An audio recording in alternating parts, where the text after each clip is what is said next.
Come gather round the campfire and hear our ghostly tales of chilling terrors, darkest woes, and anything that goes bump in the night. So cuddle up with your best friend or dare it alone. The darkness is closing in and spirits are calling your name. This is Fireside Phantoms.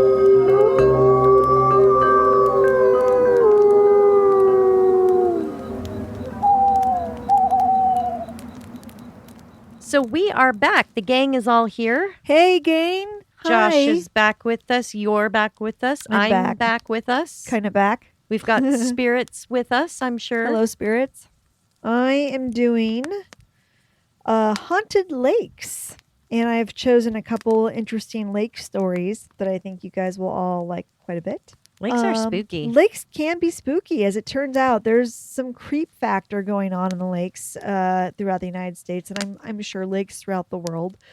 But the ones I chose are actually just here in the US of A. So we're going to kick this off with Lake Crescent. Whoa. Coming in at number 1, Lake Crescent, Washington State. Yes. Yeah, welcome, Lake Crescent. Hello, Lake Crescent. Come on down. Come on your down. Prize. Get your award. Congratulations. Nicely done. Lake Crescent is Washington State's second deepest lake, and it's at 624 feet deep. It sits at the northern end of the Olympic Peninsula, and it's south of the Strait of Juan de Fuca. And the Strait of Juan de Fuca is a body of water in which the Salish Sea, which kind of goes through all those San Juan Islands up in there, up in that corner of Washington State, where that little sea meets the Pacific Ocean and divides the state of Washington from the country of Canada. Lake Crescent was formed during the Ice Age, and it was believed that Lake Crescent was actually connected originally to Lake Sutherland, which is nearby. However, the Native Americans in the area say that the two lakes were actually separated when Mount Storm King, which is a mountain that sits on the southern end of the lakes, was angry with the Native Americans because the Clallam and Quillette tribes were fighting with each other, causing a big ruckus. So the mountain dislodged a rock from its peak that descended upon the warring tribes, killing everyone that was caught up in the battle. The rocks also created a dam between the two lakes, cutting Lake Crescent off from certain plant nutrients like nitrogen and phosphorus, and creating a crystal clear lake shaped like a crescent moon. Scientists have confirmed that there does appear to have been a massive landslide about 8,000 years ago separating the two lakes apart. So it's kind of interesting. And I was talking to The Rock about this because he grew up in that area and he's very familiar with it. And he believes that he remembers hearing, and I think I did read this too, that there is possibly still like a little undercurrent tunnel between the two lakes. Oh, wow. It's not all the way, but there's a little bit of a, so they are kind of connected. Besides just being a beautiful lake, Carol, Lake Crescent holds many secrets. And one secret is it likes to collect cars. Cars. Yes. There have been many car accidents in and around the lake, and many cars have been discovered in the water. Some of these wrecks, the authorities are already aware of the cars being down there, but some of the wrecks, they are not. They're not sure who the car belongs to or what's going on. Oh, wow. And typically when they go down there and find these wrecks, there are no bodies inside the cars. One accident happened in 1929 when a young couple named Russell and Blanche Warren were returning home. They turned a corner by the lake and they just disappeared. And it wasn't until 2002, 73 years later, when their car was discovered just off a point in the lake called Ambulance Point, which I'll explain its name here in a minute. The two had missed their turn and ended up in a lake, and their bodies were not found within the car, but I did read someplace that the bodies were found on the floor bed of the lake near the car. So, yeah. Is it a treacherous road around there? I guess. It sounds like I guess. Maybe okay. if it's icy and then they just lose control. Mm-hmm. In 1956, there was an ambulance carrying an injured lumberjack, also careened off that same point. The driver and the paramedic were able to escape, but the lumberjack drowned in the crash. That is why they call that point Ambulance Point. But on the maps, it's actually called Meldrum Point. Meldrum. Meldrum. I believe that's what I was able to discern with my So research. ambulance point's just like a nickname over time. People have given Because it. the ambulance went off the point there. Right. And that's where a lot of car crashes are found, is kind of in that area. Makes so sense. it's a bad corner. So in 1936, there was a young woman named Hallie Latham, and she got a job working at a local pub in the Lake Crescent area. She actually met and married a man named Monty Illingworth, who worked as a beer truck driver. But unfortunately, Carol, their union was not a happy one, and rumors of domestic abuse plagued the couple. Haley would show up to work with bruises on her body, and the police were actually called to their residence for fighting. So this was going on for some time. Then on one cold day in December of 1937, Haley disappeared. Monty told everyone that she had took off with a sailor from Alaska, and he had no idea where they had gone. Sure, Monty. Soon after, he too met a new woman, and he moved with her to California. Oh, coincidentally. Yeah. Monty was officially granted a divorce from Haley in 1938. However, many of Haley's relatives thought this was rather strange, as Haley had never reached back out to any of them to update them on her new life. Nonetheless, they could not prove their suspicions of foul play. Then, in July of 1940, two trout fishermen on their boat in Lake Crescent happened to capture something unusual in their fishing lines. It was not a fish. They pulled out the remains of what appeared to be a body. The body looked like a mannequin. It had no odor, and it weighed much less than you would expect it to. It was about 5 feet long. It was wrapped in a gray blanket and tied up with rope. But because of the lack of nitrogen and phosphorus in the water, the body had not decomposed, but instead it had turned to soap. Oh, Yes. okay. That came out of nowhere. Yeah. Wow, I wasn't prepared to hear that. It's soap? Soap. The body turned to soap. Due to the unique properties in the lake and the lack of nitrogen and such, the process of saponification, in which tissue like skin can be converted to soap, had occurred. Yeah. Can we just make that a thing where we all turn into soap? Uh, I'd like to feel instead of being clean cremated. and fresh. If you want, I will throw could your do, body like, the into Irish- Lake Crescent upon your Yeah. death and let you be soap. Can I be Irish Spring I soap? can't see why not. Smells really good. Yeah. Sudsy suds, rub a Suds, dub in the tub. suds. Boo. It's a plan. Yeah.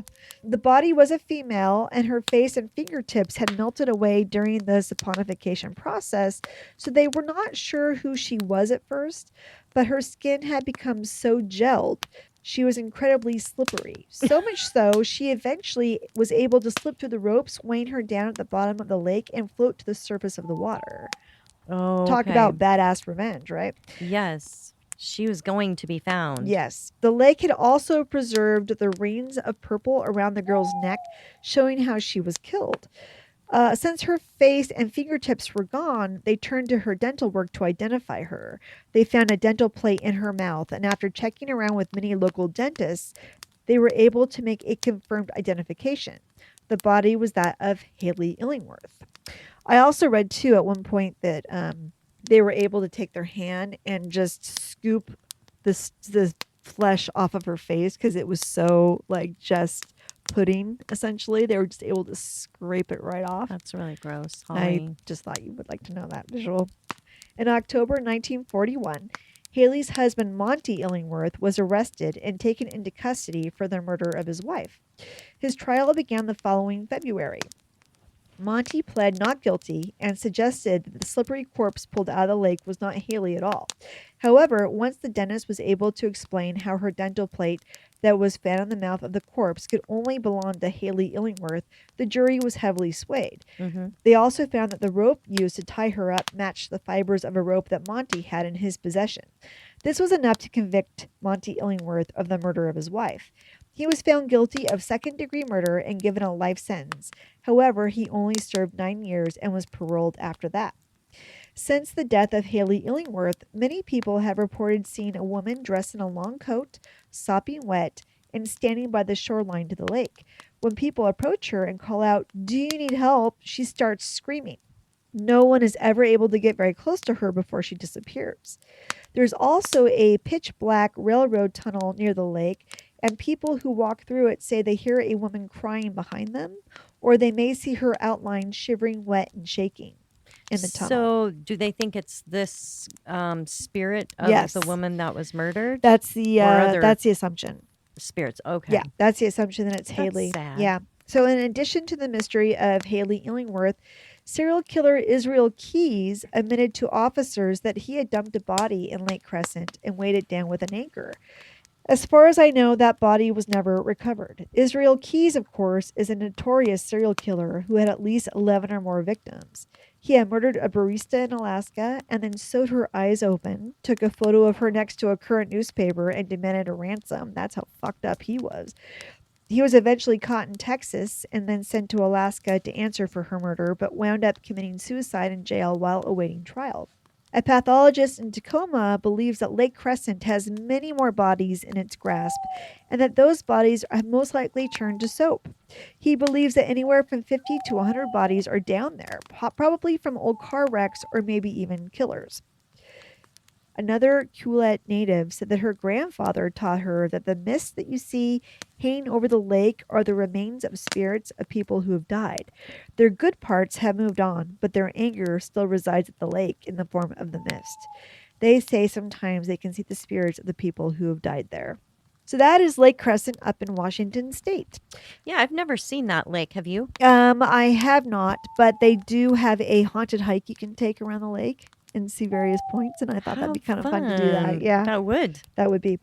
Lake Morena is my next lake. It sits about 60 miles southeast of San Diego in California.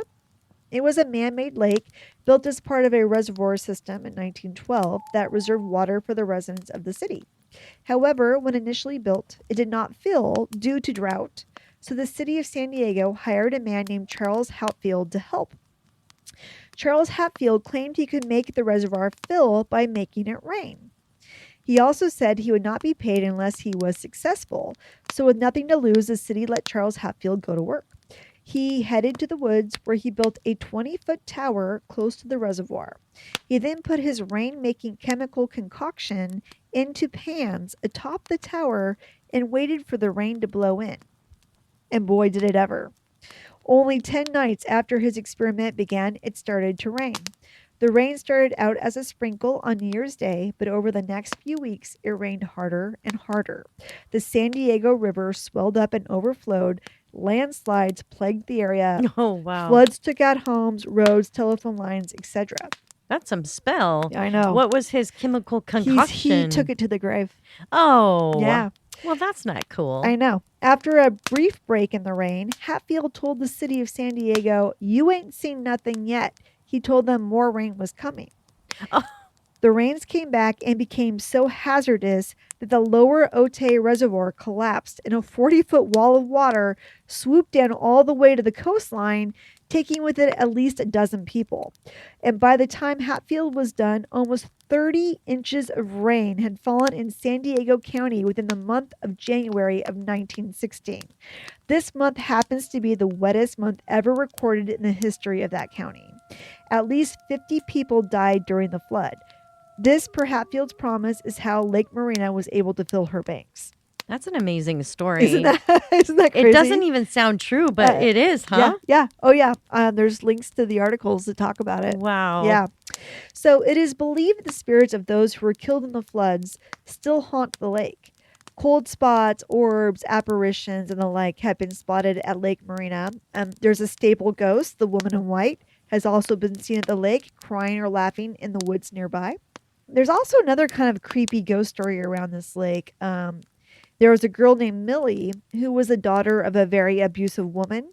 And the story goes that Millie's mother murdered the daughter by cutting her mouth open from ear to ear like the Joker's grin. No. That is awful. That's the story. She dumped Millie's body in the woods near the reservoir.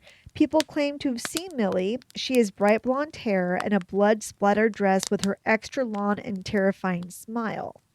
It is also believed that Millie has murdered campers near the lake, but of course that's going to be an urban legend. Of course. What a creepy visual, right? Yeah, I think if you knew that story and you went camping there, it would be really creepy. It would be very scary to stay there. Very scary. Like, are we going to see Millie? Yes, Millie coming for you.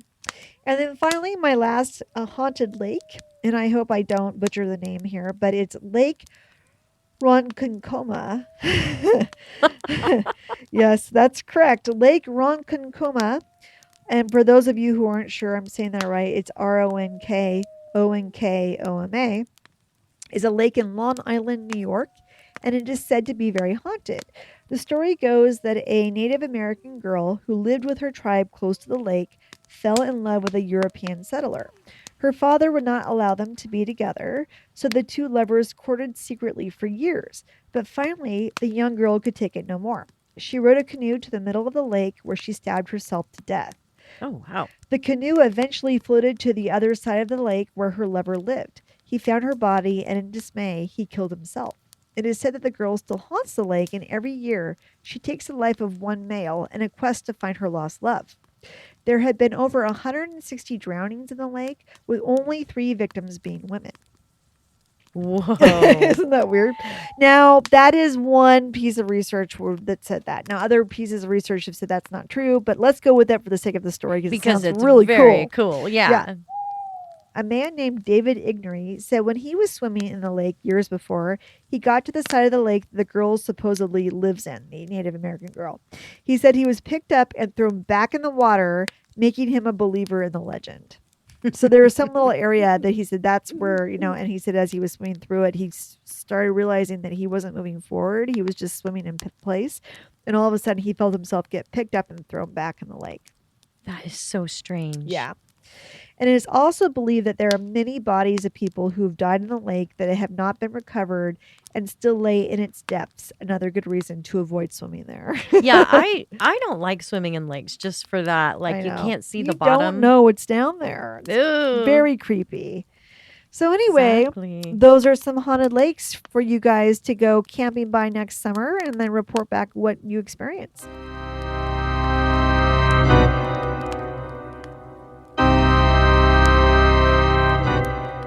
Oh, those were so fun. Kind of cool, huh? Excellent. Thank you. Excellent work, Holly. Thank you so much, Carol. What do you have for us today? Well, you had an episode recently where you talked about a few Airbnb properties for rent. Yes, I did. And houses for sale that are Yay. sure to set the Halloween mood. Yep. Well, this week, I'm going to be sharing haunted and horrifying Airbnb stories also that I found by people posting their experiences online. I cannot wait. You had mentioned when we recorded that one episode, you were working on this, and I'm like, that's going to be good. Very excited for this. Well, great. So the first story I found was shared on community.withairbnb.com. They actually have people writing their experiences on there. Laura, 2592 in Frederick, Maryland, tells this story of her staying in an Airbnb with her family during October at an old farmhouse.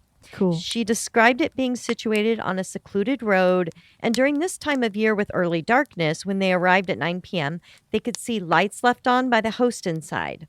So when they arrived, they felt like someone was still there, perhaps a cleaner working because their dog, who they had with them, hung way back and he was acting really cautious about entering the home. After doing a thorough walkthrough and realizing the home was empty, they settled in watching movies. But the dog was still restless and would not lie down in his little doggy bed. The dog just kept wanting to go outside. Eventually, though, they all went to bed and were sound asleep when about 2:30 or 3 a.m., a light woke them up from their closet. Laura describes the light as a pull string type, so it was weird how it got turned on. The dog at the same time started barking and trying to get at something under the bed. Thinking it might be rats and looking around thoroughly, under the bed, through the room, and finding nothing, they all just gave up and eventually went back to sleep. But their dog kept growling low all throughout the night. Isn't that crazy? It is creepy. Which she comments is very unusual behavior for the dog. Huh. Now, Laura's husband the next morning just says to her, I thought I saw you in the closet when the light went on, but then I realized you were sound asleep next to me. Oh, yeah, no. That's kind of reminds you of your experience Yeah, that you had where you I thought our friend Laurel was Yeah. up and she was asleep. Yeah. That was yeah. our first podcast episode. Yeah. You talked about that. Yes. So, yeah, he definitely, in my opinion, was seeing a ghost. So she contacted the host asking, if other guests had reported paranormal activity or ghosts at the place, and the host, denied ever having any issues. Not knowing what else to do, she started talking out loud to the ghost. Laura told the ghost that they liked her house. It was beautiful and are leaving soon. So please don't scare the dog and wake us up if you can help it. Her husband, who is a skeptic, but who heard her talking to the ghost, had no issue with it after what he saw during the night, saying, he was freaked out and seeing the dog was freaked out too. He was like, yeah, go ahead.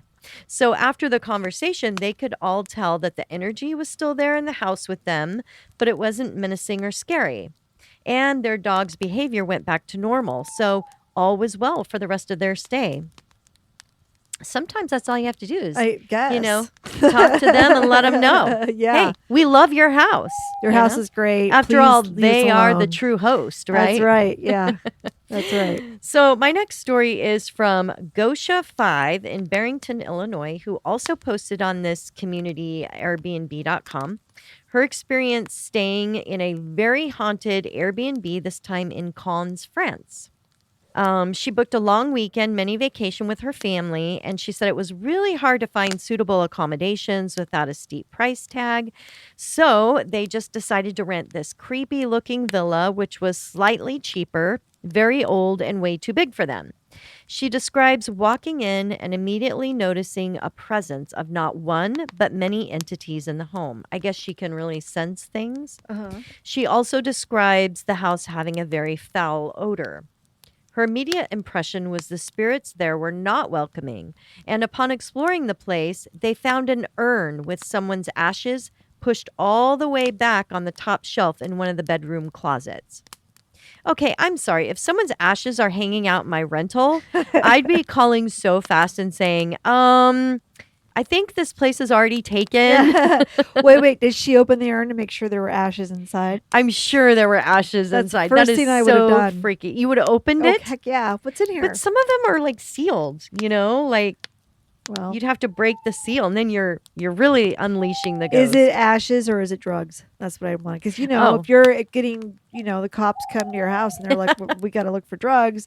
Oh, don't look in my urn, please. That's my grandpa's ashes. Well, that's the first place you should go. Oh, you're thinking like a detective. That's right. Thank you. Well, they found other creepy things too, tucked in the furniture, including sage. Holly sage. That's a definite earmark for a haunted house. Yeah, someone else thought the place was haunted and Yeah. needed a blessing. Sure.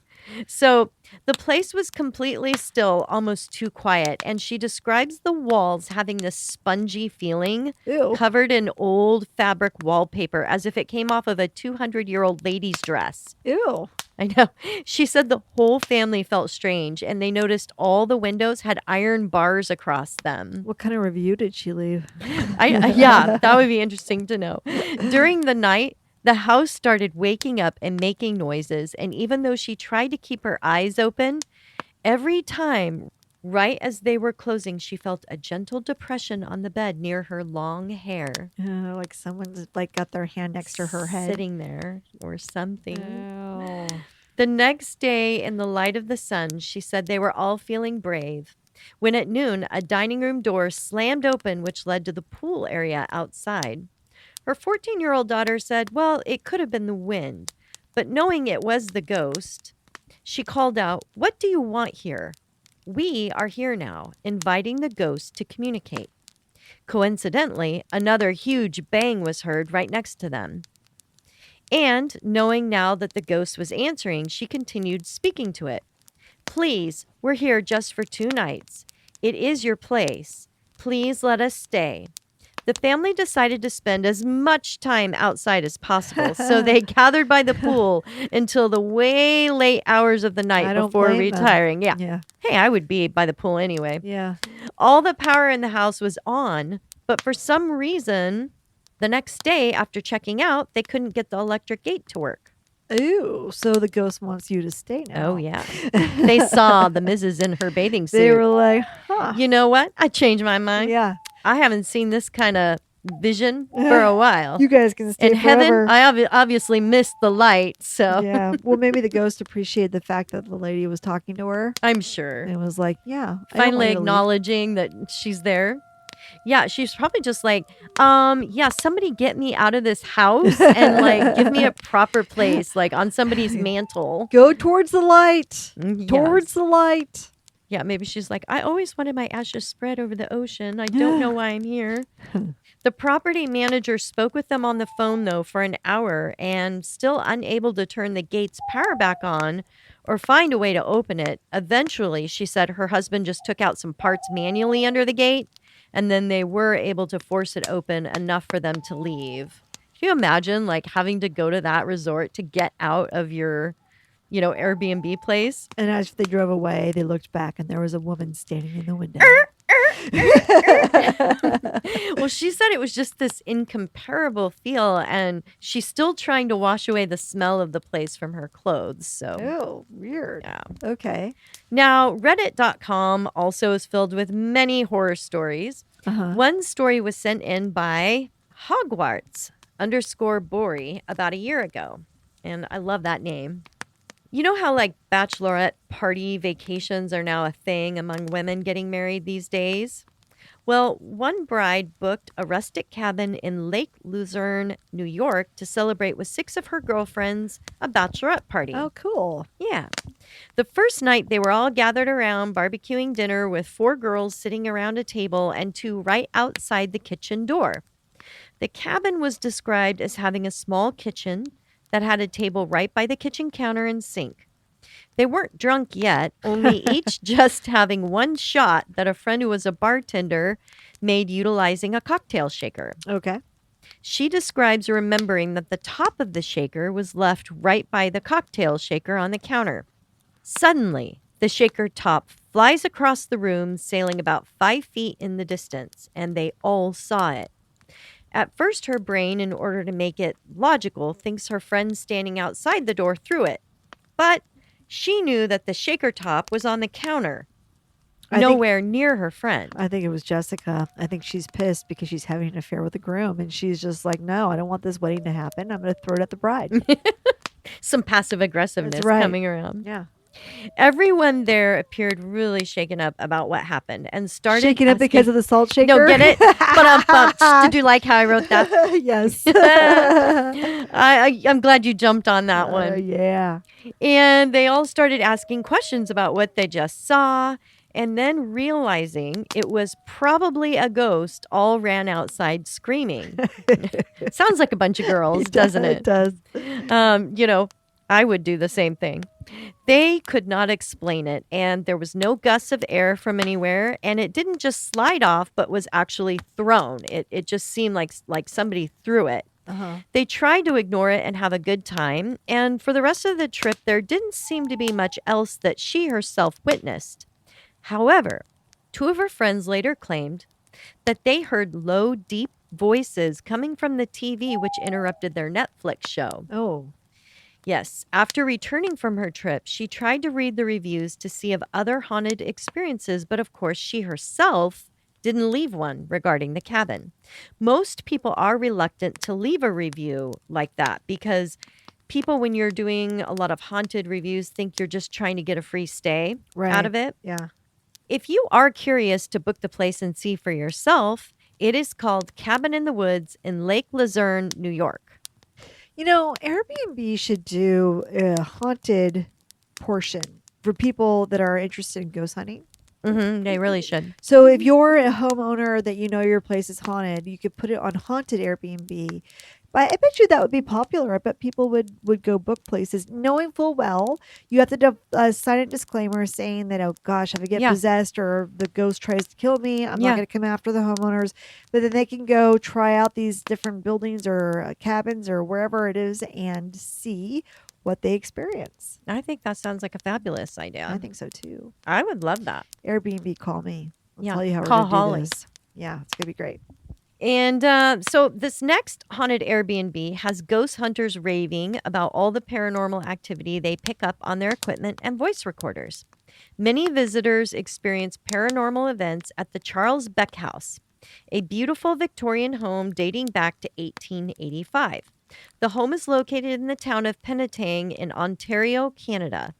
Those who book their stay in apartments 301 or 302 have experienced hearing knocks on walls, seeing orbs, and have described feeling the spirit's energy as being very pleasant and welcoming. Huh. If you love ghosts that are friendly and you want the chance for paranormal activity, this is the place you should book. The historic Beck House once was owned by the lumber baron Charles Beck, his wife, and 9 children. It is an incredibly large home having a unique feature of a slate roof and, of course, also very haunted. The apartment is self-contained on the 3rd floor and requires walking up a long flight of stairs. It has a functioning kitchen and 2 bedrooms. In reading some of the reviews, Luke, who stayed there in the summer of 2022, just recently, said he would definitely be going back again and saw a doll in the green room move, wherever that is in the house. Blair, who was on her second time staying at the Beck House in December of 2021, said she was in apartment 301 when a torrential windstorm made the whole ambience extra spooky. Ooh. Yeah, she said the power went out, and then they, at that time, received lots of incredible responses on their Spirit Box session. She might have it posted now on the Blairick Project YouTube channel, and I'll try to post a link and credits for those who are interested in what they might have captured. Gerald, who also was renting both 301 and 302 the weekend of December 4th, 2021, said on the first night the bedsheet moved on its own and he felt something touch the back of his head like being tucked in for the night. Oh, How cute is that? It's probably a motherly ghost. It sounds like it. They also had the fan on, and several times the air movement was interrupted as if something solid was standing right in front of it. Oh. That Huh. is super freaky. Yeah. These next few stories are not necessarily paranormal, but they are just as horrifying and will leave you with I think I will just be doing a staycation this year kind of feeling. Okay. A property owner noticed that his home was on Airbnb, but he had never signed up nor hosted anyone even once.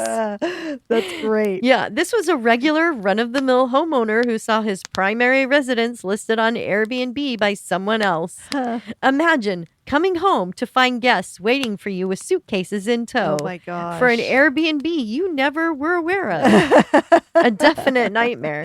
And even more horrifying for the guest. I bet. Tired for their long commute to find out they've been swindled and they have nowhere to stay. Oh my gosh. That is just awful. That is awful. Yes, always, make sure you're on the actual Airbnb website, people. Yeah, no kidding. Don't fall for like scammers. Posted by Mad Z Lee on Ask Reddit, one host said they rented their holiday cabin out to earn some extra cash and came back to a horrendous smell of death, Ooh. not knowing how else to describe it except a stinking pile of decay.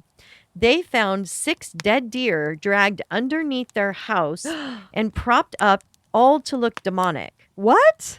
Yes. Of course, they did finally admit it was rented out to 5 20-year-old boys. I Oh, mean, jeez. Boys will be boys. 5 20-year-old Satanist boys. Yes, with guns, Jeez. But she says she really wants to know what exactly happened. Oh. Because, why would you just leave the deer under there? I could see, Yeah. they must have forgot their deer. I would have put a definite age limit on you have to be 35 or older to rent. To rent. Yeah. So one person who posted their story, and they go by CKP010, said they used to work for Airbnb and their job was to meet with hosts and talk about their experience. The stories told were shocking, and one guy said that he had to call the cops on someone who had locked himself in a room he was renting and would not come out for days, not even for food. When the cops finally came and got him to leave, the host found bird feathers everywhere. What? He was mystified where they were coming from until he opened the closet door. What he saw next was even more horrifying. There was blood everywhere and even more feathers smeared all over the wall as if rituals were being done. Ew. like sacrificing chickens rituals. Oh, That is so gross. that is. Like, so nasty. So are they doing this at an Airbnb because they don't want to possess their own house with a demon? Is that the idea? We'll just go rent a place and then do it. And Put they the don't demon have in to their do the house? cleanup either. Ugh. I mean, maybe. Whoa. My last story was submitted on Reddit forum 3 years ago by BOOB 5150. Boob 5150. Oh, you would have to just say it. BOOB. Booby. Or is it Boo? B5150. He talks about visiting his girlfriend's family in Indiana, and they decided to rent out an Airbnb that was a nice, cheap little place, describing it as looking decorated from the 90s and even having VHS movies. What? Hooray! Did they have vinyl VHS record player movies. too? I don't know, but like it had the wood paneling and Yeah, sweet. Oh, yeah. They get to the place late at night, and as they were unpacking, he goes to plug in his cell phone to charge overnight. They were so exhausted from driving 13 hours and noticed they were in a remote location with no outside noises. So he put on a white noise app, set an alarm for the morning, and fell right to sleep. He describes dreaming about a group of his friends around him by a door that led to a basement. In the dream, one of his friends opens the door and he hears a voice, "Get out," as his friends descended the stairs into a pitch black basement. He wakes up thinking he hears something saying, "Get out," in his bedroom. But because he was so tired and scared, he just fell asleep again and was woken up a few hours later to use the bathroom, at which time he checks to see if his phone was charging. And yes, he said it was at almost a full battery. At the time, he said it was around 4 a.m. And he's back laying in his bed, staring at the ceiling, trying to fall asleep again, and sees that the light was left on in the bathroom. As he sees the outline of the shadow of the door from the light, he registers that he sees the light flickering, as if something is walking right in front of it. Being too tired to make sense of it all, the next day, he and his girlfriend wake up, realizing that the white noise app wasn't playing anymore. He also grabbed his phone, and his cell phone was dead. The charger was completely pulled out of the wall. Huh. He must have been restlessly sleeping, huh? Can't call for help. No. They decide to run an errand to the store to get some food for the week. Upon returning, he goes and uses the bathroom, but can't find his girlfriend. Uh-oh. Yes, after searching the whole place, he finds her standing out in the garage. There was no mention of the garage in the Airbnb listing. Huh. The garage floor, Holly, has 2 air mattresses fully filled with air, a mudroom door that's nailed shut, and then another door. A door he just knows in his gut goes to a basement. Are you scared yet? Yes. I'm getting scared I'm just scared. telling it. His girlfriend is just standing staring at that door when he walks in. And it gives him the willies because as she goes to open the door, he yells at her, "Do not open the door," because he just has that really bad feeling because of his dream. Yeah. It's just like all good Scooby-Doo episodes. Velma, she just opens it anyways. Oh, yeah, Velma. Yeah, way Velma. She's not afraid of Yeah. anything. And just as she opens it, she slams it really quickly. She looks at him. She's completely pale. And she's like, "There's a bunch of lights on down there." The rest of the time, they just stay away from the garage. But they did take notice of what lights were left on and what doors were left open to certain rooms. Uh-huh. Because every time when they were gone and then came back, They'd be different. they would notice different lights on and different doors opening and closed. I wouldn't stay. Why would you stay? No, because obviously to me, somebody's staying in that basement Yeah. under the garage. Yeah. And coming into their place. Yeah. Going That through is their just shit. creepy as hell. Going through their shit. Yeah, and neither one wanted to scare the other, so they just kept quiet about what they were thinking Oh, shit. Fuck that. and experiencing until they got home. His girlfriend said that she would see a black shadowy figure of a man in the same place where then he confessed he saw a white spectral like feminine energy. Huh. She also said when she opened the door to the basement at the time, she felt this heavy pressure escape right past her. Or into her, Holly. Oh my God. Is she possessed? Oh my God. Later, yes. She had an intense obsession to go back to that door and down into that basement. It was like something was calling her to Ew. go down there. Nope. Nope. Whatever was in that Airbnb, though, also followed them home. Oh no. Yes. No. Yes, because just a few short weeks later, after they got home, they started noticing odd things. Oh God. His girlfriend was gone one day, and he was in the house by himself, except for his girlfriend's 5 cats. You would like her. 5 cats. I do like her. And she had a bunny. I like her. Yeah. She had 2 couches, and he was sitting on one, and then there was another couch across from him with a huge stuffed teddy bear. While he was looking at it, this teddy bear released the biggest, ugliest fart he had ever heard. Now, that part was kind of funny, right? Like, I just laughed when I heard that, too. Thinking it was the dog, and then remembering there was no dog. Why do people think dogs are the only things that fart? Because they Cats are. can fart. No. Anyway, he checked for the cats to see if someone somehow, one of them was responsible, but there were no cats around. So the next incident came the following weekend.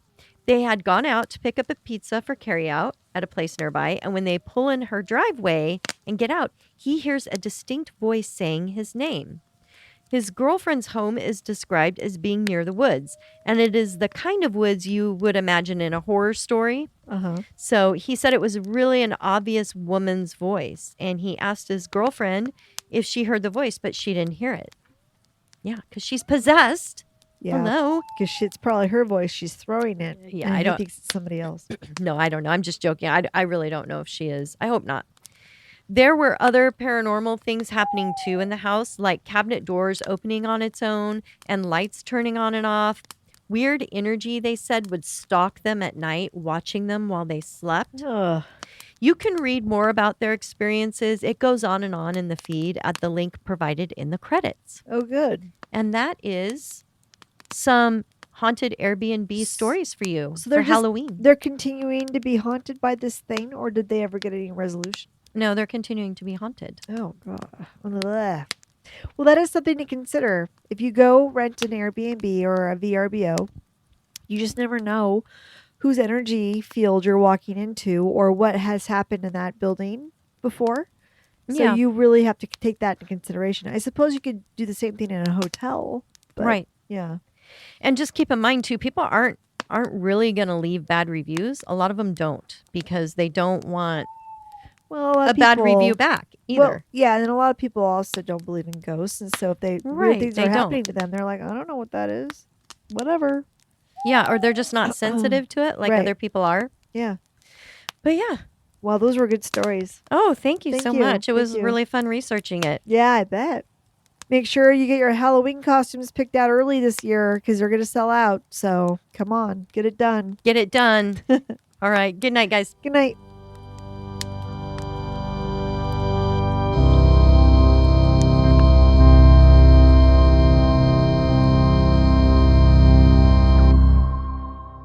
I'm very good. I'm Hey! God damn it, Carlos, stop it.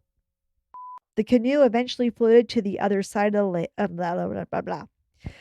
But the dog was still restless and would not lie down in his little doggy bed. Oh, And I kept- know how that feels, huh, Carlos? Yeah, Carlos, are you listening?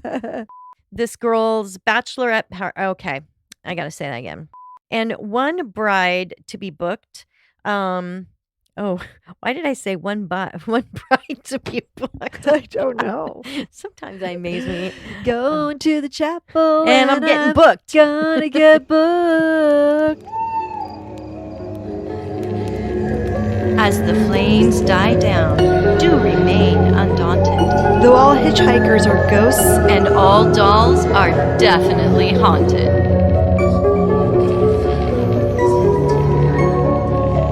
hey guys, Be sure to follow us on Instagram. Our handle is @FiresidePhantoms. If you have a spooky story you would like to share with us, send it to firesidephantoms@gmail.com and you may hear it on a future episode.